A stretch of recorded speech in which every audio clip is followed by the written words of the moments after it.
You think your military background scares me, Elias? You're a hired hand. My uncle owns the name on the door.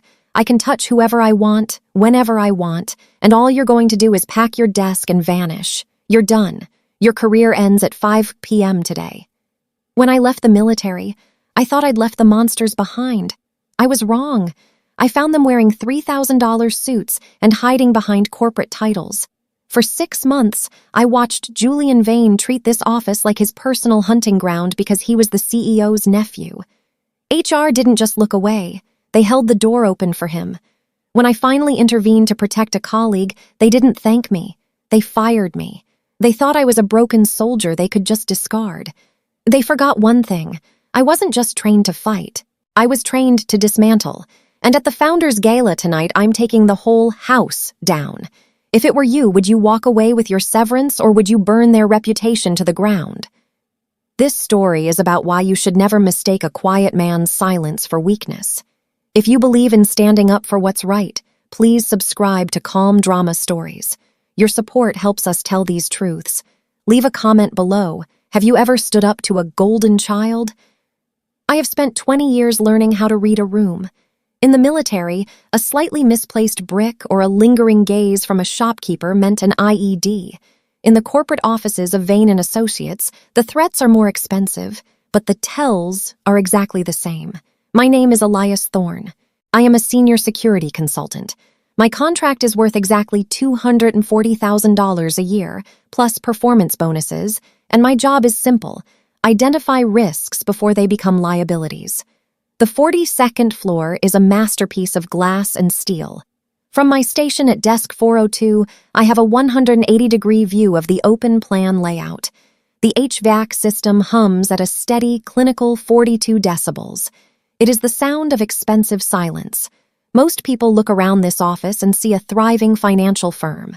I see a series of tactical errors waiting to explode. I didn't take this job for the prestige. I took it because after 3 tours, the civilian world felt too loud, too chaotic. I needed structure. I found it here, in the data. But data doesn't just consist of firewalls and encrypted servers. Data is human behavior. At 9:14 a.m., the elevator doors slide open. Julian Vane walks in. He is 31 years old, the nephew of our CEO, and the human equivalent of a system failure. He wears a navy Tom Ford suit that costs more than most people's cars, and he carries the unearned confidence of a man who has never been told no. I don't hate Julian. Hate is an emotional leak, and I don't allow myself to leak. I simply observe him with the detached precision of a threat assessment. I watch the way he lingers at the reception desk. I note the way his hand brushes against a junior associate's shoulder, exactly 2.5 seconds too long to be considered accidental. Today, Julian is focused on Chloe, a 24-year-old junior analyst. She is sitting at her workstation, her posture rigid, her eyes fixed on a Bloomberg terminal. From 15 feet away, I can see the tension in her neck. Her heart rate is likely hovering around 110 beats per minute. Mine is a steady, rhythmic 62. Julian leans over her desk, invading her personal space by at least 12 inches. He says something that makes him laugh, a sharp, grating sound like glass breaking on marble. Chloe doesn't laugh. She just nods, her fingers hovering over the keyboard, frozen. I don't move. I don't shout. I simply open a secure, encrypted Excel spreadsheet on my secondary monitor. I scroll down to the bottom of a very long list. Entry 142, Tuesday, 9:16 a.m. Subject, Julian Vane. Location, Analyst Row. Incident, unsolicited physical proximity and intimidation of junior staff. I have been keeping this log for 6 months. The HR director, Sarah, thinks I'm just auditing the building's physical security. She has no idea I'm auditing the rot inside the leadership. The air in the office feels heavy, the kind of stillness that precedes a kinetic engagement. Julian thinks he is the apex predator in this glass cage. He thinks his bloodline makes him bulletproof. He is wrong. I close the laptop lid with a soft, muffled click. The game hasn't started yet, but the board is already set. Chapter 2. The Red Line. The clock on my taskbar reads 4:42 p.m. In 18 minutes, the majority of the staff will migrate toward the elevators, their minds already focused on evening commutes and dinner reservations.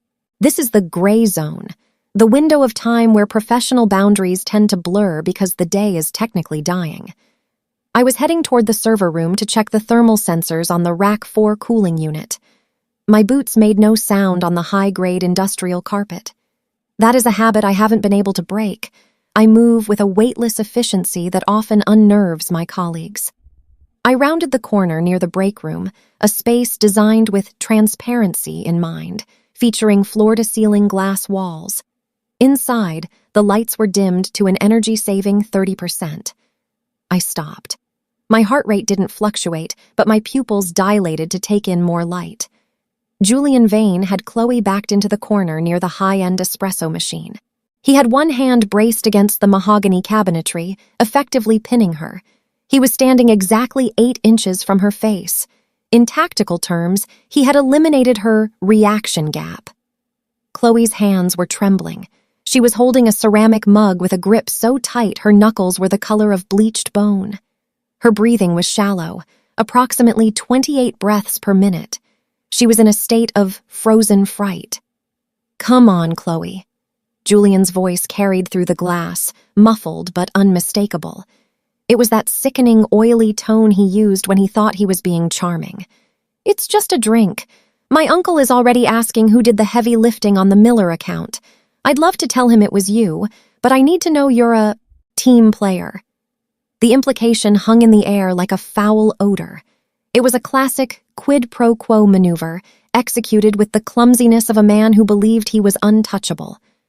I didn't wait for her to answer. I didn't wait for him to touch her. I stepped through the heavy glass door. The hydraulic hinge hissed, a soft, mechanical sigh that registered at roughly 20 decibels. Julian didn't move at first. He didn't think anyone would dare interrupt him. "The temperature in the server room is fluctuating by 3.2 degrees, Julian," I said.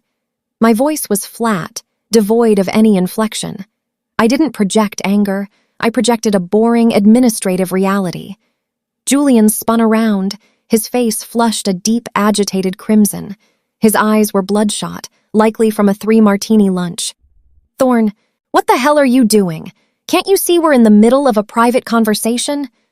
I didn't look at him. I looked at Chloe. "Chloe, the Q3 audit files you were working on have a formatting error in cell G14. You need to fix it before you log off. Now."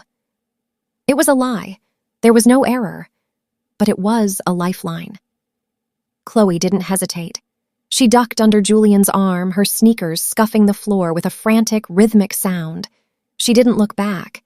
She vanished into the main office, leaving us in the hushed, sterile light of the break room. The silence that followed was heavy. I could hear the faint, rhythmic ticking of Julian's $45,000 Patek Philippe watch.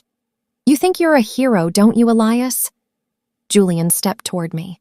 He was 4 inches shorter than me, but he tried to compensate by puffing out his chest. He smelled of expensive cedarwood cologne and fermented botanical gin. "You're a glorified security guard. You check locks and run antivirus scans. You don't interrupt me." I maintained a distance of exactly 36 inches. "I am a risk consultant, Julian. My job is to identify threats to this company's assets. Right now, you are the single largest liability on the balance sheet." Julian laughed. It was a jagged, ugly sound. "A liability? I am this company. You're just a line item we can erase whenever we want. My uncle treats this place like a kingdom, and I'm the heir. You're just the help." He reached out, intending to poke a finger into my chest, a dominant, aggressive gesture designed to humiliate. Before his finger could make contact, I moved. It wasn't a strike. It was a redirection. I caught his wrist with a grip that applied exactly enough pressure to signal total control without leaving a bruise. I felt his pulse through his skin. It was erratic, jumping to 130 beats per minute. "Don't," I said. The word was a whisper, cold and final. I released his wrist. Julian stumbled back, his face turning from red to a pale, sickly white. He looked at his hand as if it had been burned. "You're done, Thorne," he hissed, his voice cracking. You just laid hands on a partner's family member. I'm going straight to Sarah. By tomorrow morning, you'll be back on the street with the rest of the veterans who couldn't cut it in the real world. I look forward to the meeting, I replied. I turned and walked out. I didn't check the server room. I went back to my desk, sat down, and opened File 7 Bravo. I added a new entry. Entry 143, Tuesday, 4:45 p.m. Subject, Julian Vane. Location, break room. Incident, verbal intimidation and attempted physical assault of consultant. Witness, Chloe, junior analyst. Then I initiated a secure backup of the entire file to an offshore server. I knew Julian would go to HR, and I knew exactly what Sarah, the HR director, would do. She wouldn't protect the victim. She would protect the golden boy. They thought they were setting a trap for me. They didn't realize I had been building their gallows for 6 months. At 8:57 a.m. the following morning, I received a calendar invitation. No subject line, no context, just a location, Conference Room B, Human Resources. The organizer was Sarah Jenkins, the director of HR. She had also invited Julian Vane. I didn't prepare a defense. I prepared a digital strike package. I transferred File 7 Bravo onto 3 separate encrypted USB drives. One went into my suit jacket's interior pocket. One went into my briefcase. The third was mailed to my attorney, Marcus, at 8:15 a.m. via a courier service with a guaranteed delivery time of 10 a.m. I walked toward the HR suite. The air in the hallway was chilled to a precise 68 degrees, but as I stepped into Sarah's office, the atmosphere felt suffocating. It smelled of synthetic lavender, the kind of scent companies use to pacify employees before they terminate them. Sarah was sitting behind a glass desk that was surgically clean. To her right sat Julian. He wasn't wearing his suit jacket today. He had his sleeves rolled up, revealing a faint red mark on his wrist from where I had redirected him. He was nursing a cup of coffee, looking out the window with the practiced expression of a man who had been deeply traumatized. "Elias, please sit," Sarah said. Her voice was curated, soft, modulated, and entirely hollow. She didn't look me in the eye. Instead, she looked at a folder in front of her. Folder Ref, ET9921. "I prefer to stand," I said. My heart rate sat at 64 BPM. "I have a 9:30 a.m. security briefing for the server migration."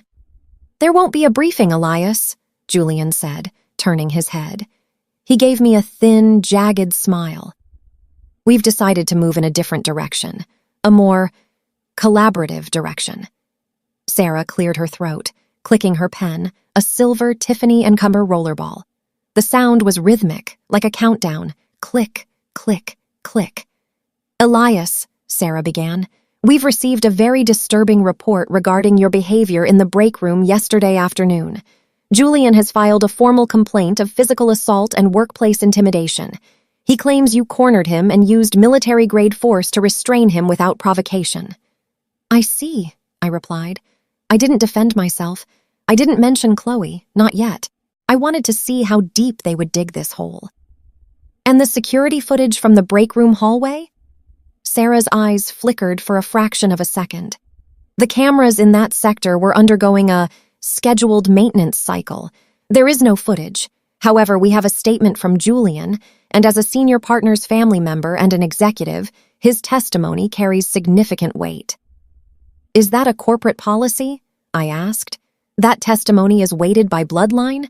I must have missed that in the employee handbook, section 4P1. Julian slammed his coffee cup onto the glass desk.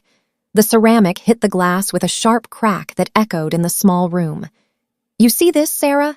This is the aggressive military posture I was talking about. He's a ticking time bomb. He's toxic to the culture we've built here." Sarah sighed, a theatrical sound of regret. "Elias, under Clause 14.2 of your consultancy contract, the firm reserves the right to terminate your services immediately for conduct unbecoming. We are exercising that right, effective at 9:05 a.m. today."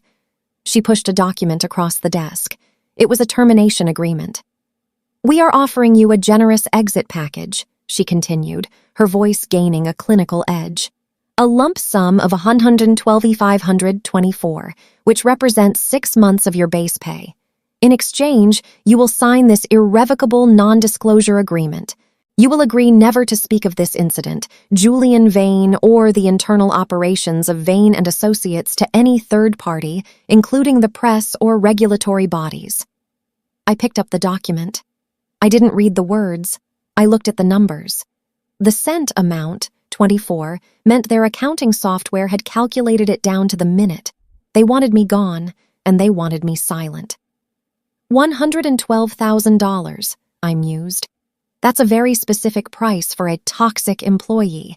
Most people would take this and run. You should, Julian sneered. Take the money, Elias. Go buy a boat. Go live in the woods. Just get out of my building. I looked at Sarah. I didn't show anger. I showed pity. Sarah, you've spent 15 years building a career in HR. You know exactly what Julian does in the dark corners of this office. You've seen the emails. You've seen the way the junior associates look at the floor when he walks by. And yet, you're handing me a pen to sign his immunity. Sarah's face turned a mottled gray. I am protecting the firm, Elias. No, I said, placing the pen back on the desk without signing. You're protecting a predator, and in doing so, you've turned the firm into a target.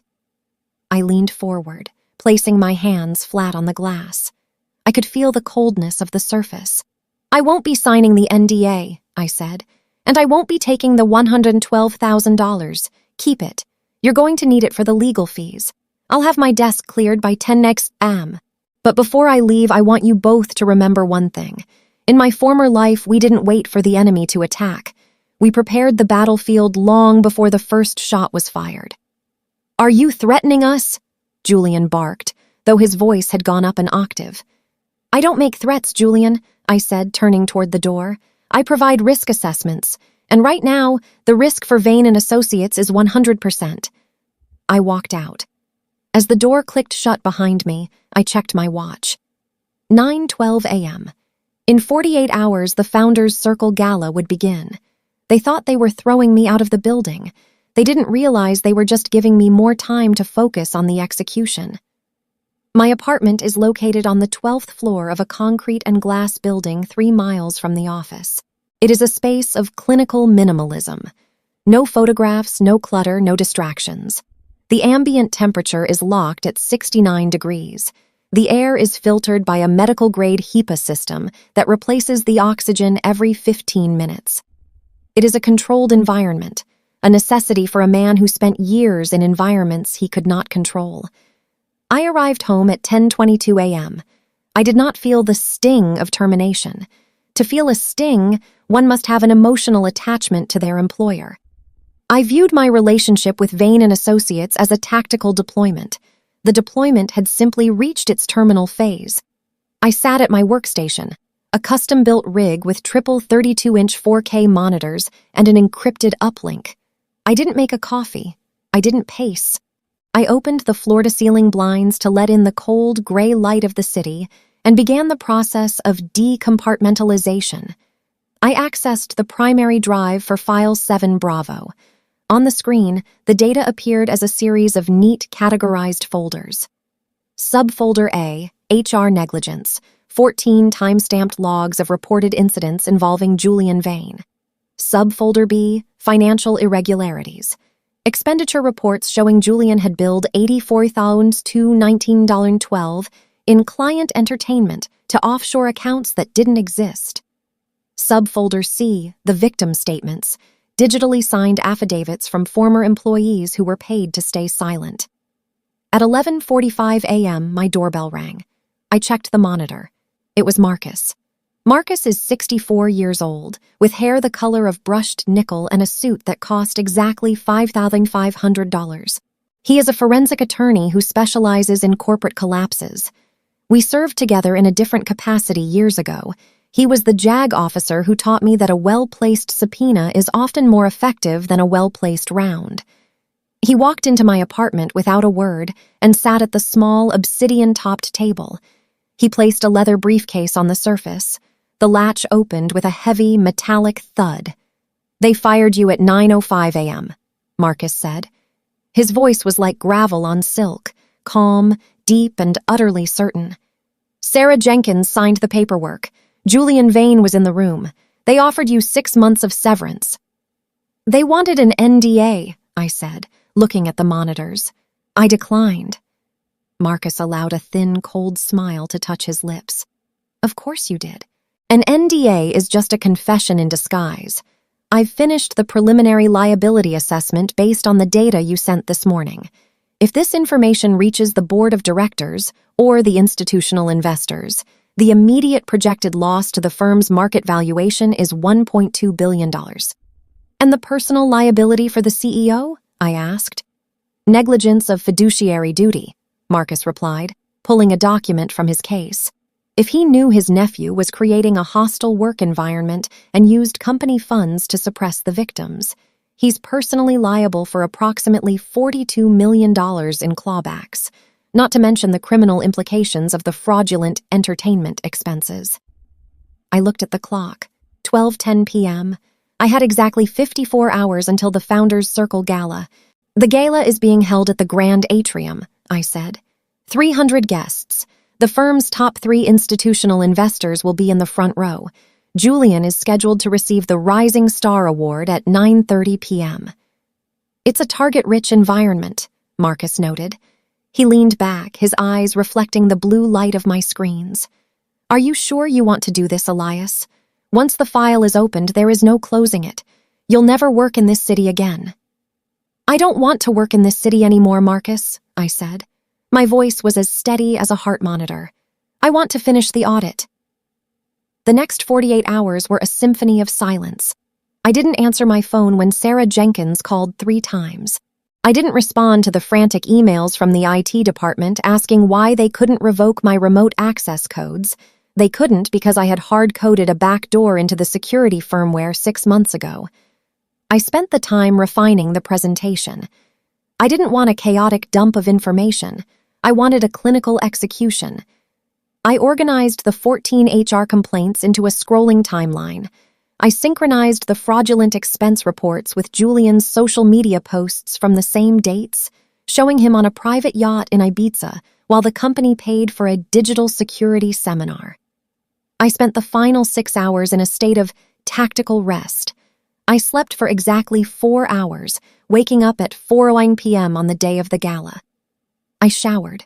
I shaved with a straight razor, the steel cold against my skin. I put on my best charcoal suit. I checked the USB drive in my pocket. It felt heavy, not with weight, but with the kinetic potential of what it contained. The silence in my apartment was absolute, broken only by the faint, distant hum of the city. I looked at myself in the mirror. I didn't see a fired employee. I didn't see an angry man. I saw a specialist about to perform a necessary surgery on a terminal patient. I picked up my keys. The time was 6:15 p.m. Let's go, Marcus, I said to the empty room. It's time to show them the cost of the Golden Boy. The Grand Atrium is a cathedral of glass and vanity. It spans 12,000 square feet, with a ceiling height of 40 feet that creates an echo chamber for the wealthy. At 6:45 p.m., the lighting was dimmed to a warm, inviting amber, designed to make the guests feel secure while they sipped vintage champagne that cost $450 per bottle. I arrived precisely 15 minutes before the main doors opened to the VIPs. I didn't enter through the front. I used the service entrance on the south side. My RFID badge, which Sarah Jenkins had supposedly deactivated at 9:05 a.m. yesterday, clicked against the reader. The light turned green. I had rewritten the badge's permissions 48 hours ago.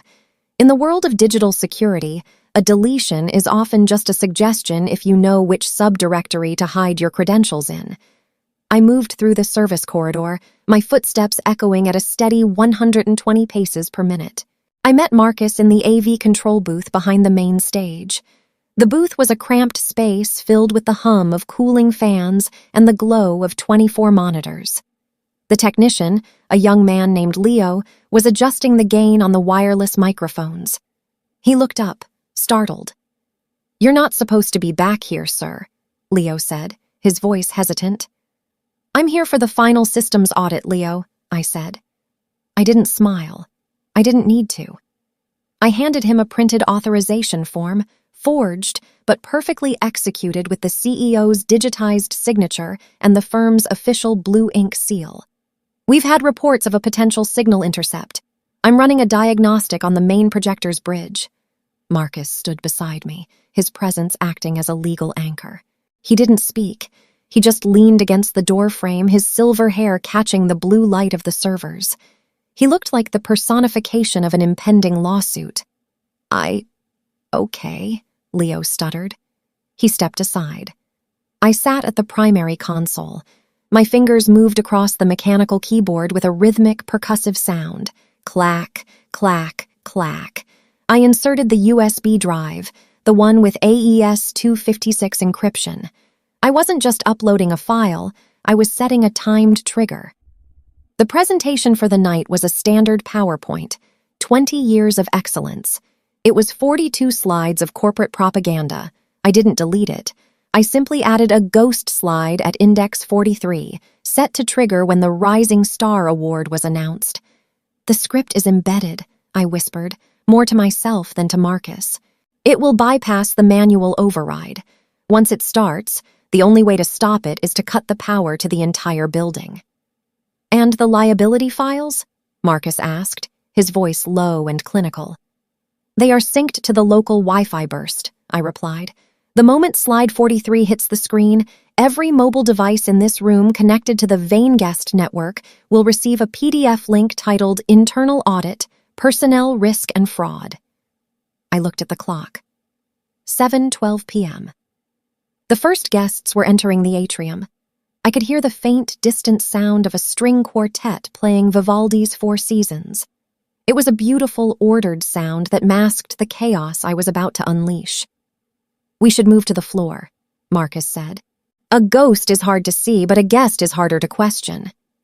We exited the booth and entered the main hall. I adjusted my charcoal suit jacket. I could feel my heart beating, a steady, unshakable 65 BPM. I was in the zone of optimal functioning. The room was filling rapidly. I saw them, the institutional investors from Black Oak Capital, the senior partners, and the press. And then I saw the targets. The CEO, Arthur Vane, stood in the center of a circle of admirers. He looked like a man who believed his legacy was written in stone. Beside him stood Julian. Julian was in his element, holding a glass of scotch, laughing with a volume that was exactly 10 decibels too loud for the setting. He looked triumphant. He thought he had won. He thought he had erased me. He caught my eye across the room. For a split second, his laughter faltered. His eyes narrowed, and I saw the confusion register on his face. He didn't understand why the man he had fired was standing there, dressed in a suit that cost more than his monthly car payment, accompanied by one of the most feared forensic attorneys in the state. Julian whispered something to his uncle. Arthur Vane turned, his brow furrowing as he looked in my direction. I didn't look away. I didn't nod. I simply raised my glass of sparkling water in a silent, clinical toast. The tactical deployment is complete, Marcus, I said, my voice barely audible over the chatter of 300 people. Then let the theater begin, Marcus replied. We moved toward our assigned table at the far edge of the room, position Delta 9. From here, I had a clear line of sight to the stage and the two massive 20-foot LED screens that flanked it.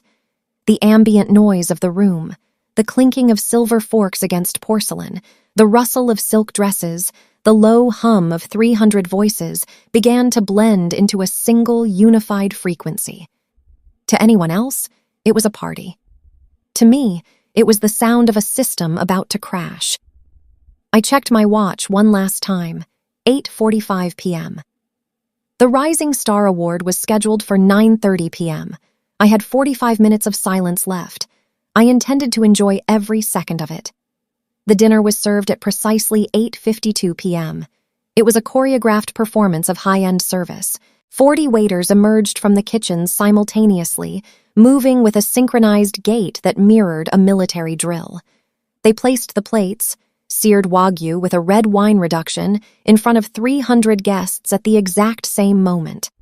The temperature of the beef was a uniform 135 degrees Fahrenheit. The red wine in the crystal glasses was a chilled 62 degrees.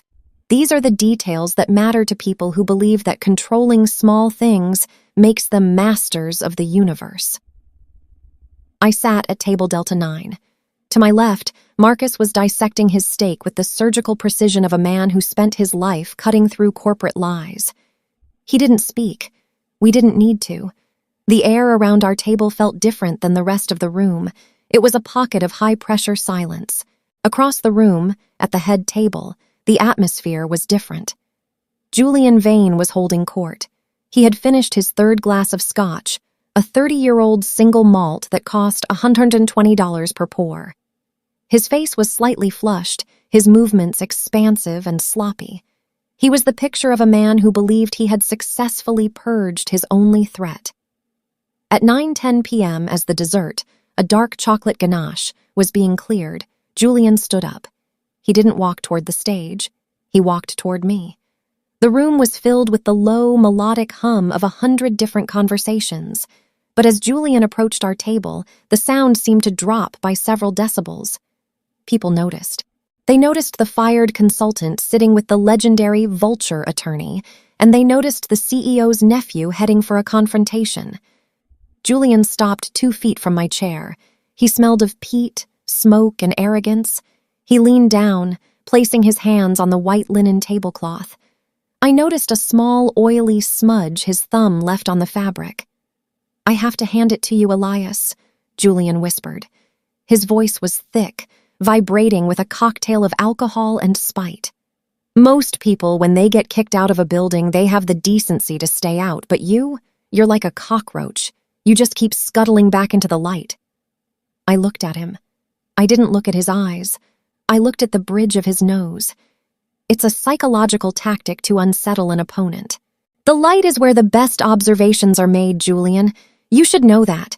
You've spent your whole life standing in it. Julian laughed, a sharp, barking sound that made a woman at the next table flinch. "Enjoy the view from the cheap seats, soldier. In 15 minutes, my uncle is going to hand me that award. And tomorrow morning, I'm personally signing the order to have your security clearance permanently revoked from every financial firm in the tri-state area. I'm not just firing you, I'm deleting you." "A deletion is only permanent if there are no backups, Julian," I said. My voice was a flat, clinical monotone. "And I am very thorough with my backups." Julian's eyes flickered. For a fraction of a second, the alcohol-induced bravado vanished, replaced by a cold prickle of uncertainty. He looked at Marcus, who was calmly sipping water, ignoring him entirely. "Whatever," Julian hissed, straightening his silk tie. "Watch the screens, Elias. Watch what real success looks like. It's something you'll never understand." He turned on his heel and walked away, his gait slightly unstable. I watched him go. I noticed the way his right shoulder hitched, a sign of extreme internal stress. His body knew what his mind was trying to ignore. He was walking into an ambush. "He's at 140 BPM, I murmured to Marcus. "The higher they climb, the more kinetic energy they carry on the way down," Marcus replied. At 9:25 p.m., the house lights dimmed. A single high-intensity spotlight hit the center of the stage. The 2 20-foot LED screens flickered to life, displaying a high-resolution image of the Vane & Associates logo, a golden eagle soaring over a stylized skyline. Arthur Vane, the CEO, stepped up to the mahogany podium. The sound of his footsteps was amplified by the hidden floor mics, a heavy thud-thud-thud that felt like a heartbeat. "Ladies and gentlemen, distinguished investors," Arthur began. His voice was a practiced baritone, the kind of voice that convinces people to part with billions of dollars. "Tonight, we celebrate excellence. We celebrate the future of this firm. And no one represents that future more than our Rising Star recipient." I reached into my pocket and felt the cool, metallic casing of the remote trigger I had prepared. My thumb rested on the edge of the button. The air in the atrium went still. The HVAC system seemed to cut out, leaving a vacuum of sound. The only thing I could hear was the faint, rhythmic ticking of my own watch. 9:29:55, 9:29:56. Please join me in welcoming to the stage, Arthur announced, his arm extending toward Julian, the man who redefined our leadership standards, Julian Vane. The room erupted into polite, expensive applause. Julian stood up, buttoning his jacket, a mask of pure, unadulterated triumph on his face. He began his walk toward the stage. I pressed the button. Julian reached the mahogany podium just as the applause reached its peak. He adjusted the microphone, the feedback creating a sharp, high-pitched whine that registered at 92 decibels. He cleared his throat, ready to deliver a speech of manufactured humility. Then the 20-foot LED screens flickered. The Golden Eagle logo didn't just fade, it was deleted. In its place, a stark, clinical white background appeared. In the center, in bold, black Helvetica font, were 3 words, File 7, Bravo. The room didn't react immediately. There was a 3-second window of confusion where the guests likely thought it was a technical glitch or a strange transition. Julian turned, his smirk frozen as he looked at the screen behind him. Then, the scroll began. Incident Log 01, date March 14th. Subject Julian Vane. Victim Junior Associate C description. Unsolicited physical contact and threat of termination for refusal of social advances. Status, ignored by HR Director Jenkins. A collective gasp rippled through the room. It wasn't a loud sound. It was the sound of 300 people drawing in air at the exact same moment. "What is this?" Arthur Vane's voice boomed from the front table. He stood up, his face turning a shade of purple that indicated his blood pressure was likely surging past 180/110. "Leo, cut the feed! Shut it down now!" I sat perfectly still at table Delta 9. I didn't look at the screen. I watched Julian. He had gone from a flush of alcohol to a deathly translucent pale. He reached out to grab the podium for support, his hand trembling so violently that the microphone picked up the rhythmic thump, thump, thump of his knuckles against the wood. The scroll didn't stop. It accelerated. Incident Log 04, date April 22nd, subject Julian Vane, financial fraud detected, amount 84,12, category fictitious client entertainment, status approved by CEO office incident log, 14 date yesterday. Subject Julian Vane. Attempted assault of consultant Elias Thorne. Status. Consultant terminated to ensure silence. The room went so quiet I could hear the hum of the industrial refrigerators in the distant kitchen. Then, a sound broke the silence. A sharp, metallic clatter. Someone at a nearby table had dropped their silver fork onto a porcelain plate. It sounded like a gunshot. "Turn it off!" Julian screamed. He wasn't the golden boy anymore. He was a cornered animal. He lunged toward the AV booth, but he forgot he was on a raised stage. He stumbled, nearly falling over the floral arrangements that cost $12,000. At that exact moment, the second phase of the script triggered. Across the atrium, 300 smartphones chimed in a dissonant digital chorus. The Vane guest Wi-Fi network had finished the forced push. Every investor, every journalist, and every partner now had a high-resolution PDF of the $1.2 billion liability audit sitting on their home screen. I looked at Marcus. He was calmly checking his watch.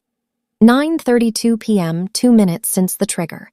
The CEO was now at the edge of the stage, screaming at the AV booth, but the doors were locked from the inside with a software-overridden magnetic bolt. I had ensured that the only way to stop the presentation was to physically cut the building's main power, a task that would take the engineering team at least 10 minutes to coordinate. A journalist from the Financial Chronicle stood up, her phone already in the air, recording the screen. Others followed. The founder's circle had become a crime scene. Julian was back at the microphone, his voice cracking and hysterical. "This is a lie! This is Elias Thorne! He's a disgruntled employee! He's a broken soldier! Don't look at the screens! Don't look at them!" His denial was useless. The data was too clean. The timestamps were too precise. The numbers were too specific. I stood up. I didn't rush. I adjusted my cuffs and began walking toward the center of the room. As I moved, the crowd parted for me. They didn't see a fired employee. They saw the man who had just dismantled a dynasty with a single USB drive. I stopped 10 feet from the stage and looked up at Arthur Vane. "The audit is complete, Arthur," I said. I didn't raise my voice, yet in the absolute silence of the room, every person heard me. "The risk has been identified. Now the investors will decide how to handle the liability." Arthur Vane looked at me, and for the first time in his life, I saw true, unadulterated terror in a man's eyes. He knew. He knew the firm was gone. He knew the golden boy had just cost him everything he had built for 30 years. I turned my back on the stage and began to walk toward the exit. I walked through the double mahogany doors of the atrium, the sound of my heels on the marble floor marking a steady 115 beats per minute. Behind me, the cathedral of glass was collapsing into a black hole of noise. I didn't look back, but the sensory data was impossible to ignore. I heard the sharp, frantic clicking of smartphone shutters, at least 50 of them, as the press realized they were witnessing the funeral of a billion-dollar reputation. In the lobby, the air was a cool 67 degrees, a stark contrast to the heat radiating from the panicked crowd inside. I saw Sarah Jenkins, the HR director, standing by the elevators. She was holding a champagne flute, her hand shaking so violently that the liquid sloshed over the rim, staining her white silk dress. Her career didn't just end tonight. It was incinerated in front of the firm's primary benefactors.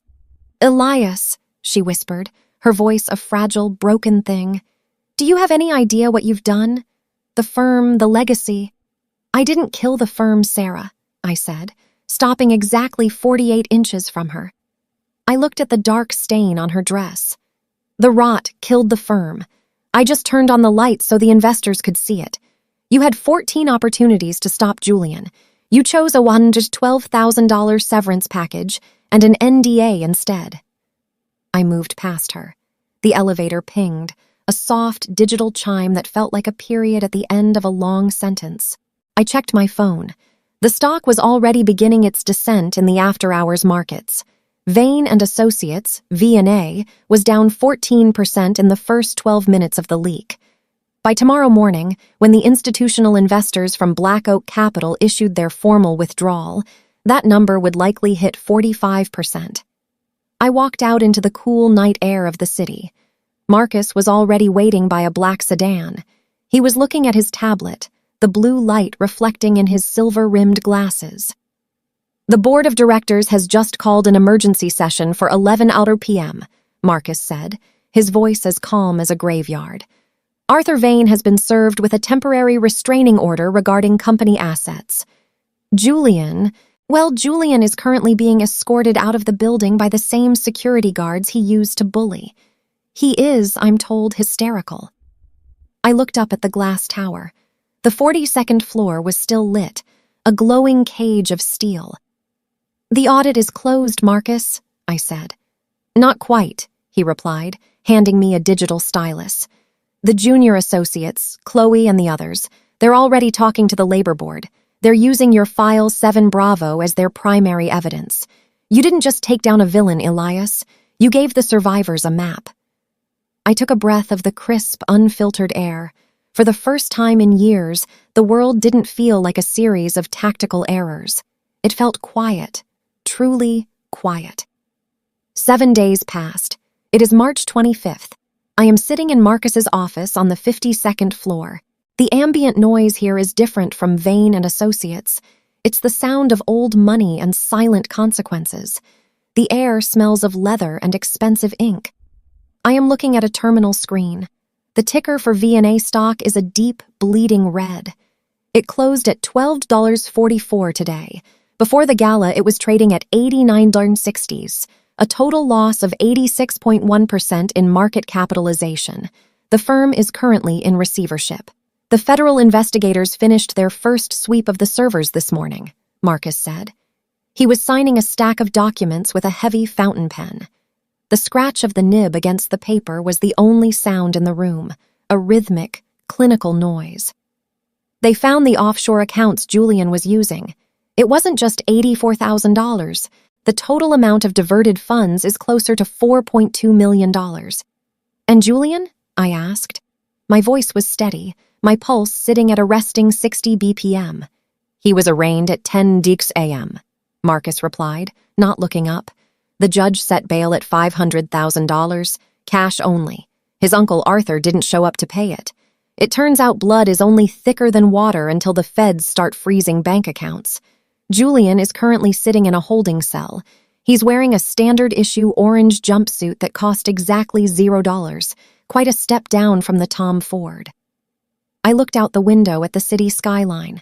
Somewhere in that maze of glass, Chloe and 12 other women were sitting down with the labor board. They weren't hiding anymore. Sarah Jenkins? Fired for cause, Marcus said. Her professional indemnity insurance won't cover her because of the documented negligence in File 7 Bravo. She'll be lucky if she ever works in a reception desk, let alone an HR department. Marcus pushed a single envelope across the mahogany desk toward me. Inside was a check. Not a severance package, not hush money. It was my final invoice for services rendered, calculated down to the last second of my contract. $42,118. The board approved the payment to avoid further friction, Marcus noted. I took the envelope. I didn't feel a surge of triumph. I didn't feel the need to celebrate. In my experience, justice isn't a parade. It's a ledger that finally balances out. The room was silent, save for the hum of the city far below. I got up and adjusted my jacket. I had no office to go to, no servers to monitor, and no golden boy to track. What's next, Elias? Marcus asked, finally looking up. I think I'll take a walk, I said. The air is supposed to be very clear today, exactly 45 degrees with a light breeze. I walked out of the office. I didn't look at the check. I didn't think about Julian. I simply focused on the rhythm of my own footsteps. 1, 2, 1, 2. The deployment was over. The audit was closed. And for the first time in my life, the silence didn't feel like a threat. It felt like peace. It has been exactly 6 months since I walked out of the grand atrium. Today, the temperature is a crisp 58 degrees. I am sitting on a wooden bench in a park 4 miles away from the glass tower that used to house Vane and Associates. From here, the skyline looks different. The Vane logo was removed from the building last Tuesday at 10:45 a.m. It took the work crew exactly 3 hours to dismantle 30 years of ego. The firm didn't survive the liquidity crisis. It was acquired by a competitor for $0.12 on the dollar. I received a final email from Chloe this morning. She is now a senior analyst at a firm that actually values her 98% accuracy rate. She didn't thank me for saving her. She thanked me for the data. In her world and mine, data is the only truth that doesn't blink. Julian Vane's trial is scheduled for October 12th. Without his uncle's millions to shield him, he is facing 3 to 5 years in a federal facility. I heard he tried to negotiate a plea deal, but the prosecutors have File 7 Bravo. You don't negotiate with a landslide. People often ask why I didn't just yell, why I didn't strike him that day in the break room. They don't understand that anger is a waste of kinetic energy. If you scream, they call you hysterical. If you cry, they call you weak. But if you're silent, if you're clinical, they call you a threat. I spent my life in the military learning that the most dangerous weapon isn't a rifle. It's the person who knows exactly when to pull the trigger. In the corporate world, the trigger is the truth. I look at my watch, 12 p.m. My heart rate is a perfect rhythmic 60 BPM. I have no meetings, no audits, and no liabilities. The lesson is simple. Never mistake a quiet man's silence for submission. It isn't a sign that he's given up. It's a sign that he's calculating the cost of your downfall, and once the math is done, the end is inevitable.